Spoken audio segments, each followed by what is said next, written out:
Essas são as máscaras divertidas do aplicativo.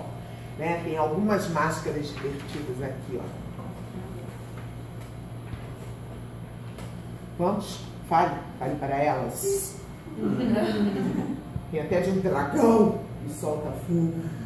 São as máscaras divertidas. Esse aqui, o grande barato, é quando você faz com o smartphone, né? Porque ele é pequeno, você pode usar na frente da sua boca na hora que você está contando uma história também. Então também uma interação bacana do mundo digital com o mundo em papel, né? Porque tem a ver com essa coleção de livros. Vocês veem que eles não lançaram isso em e-book, a coleção deles é em papel e eles criaram um aplicativo. Aliás, tem dentro do Itaú Criança, aí os professores, né? Tem um monte de informação bacana. E eu tô aqui que nem uma maluca, né? Falando aqui com o meu personagem ao lado. Itaú Criança é o nome do aplicativo. Itaú Criança é o nome do aplicativo e é grátis, tá?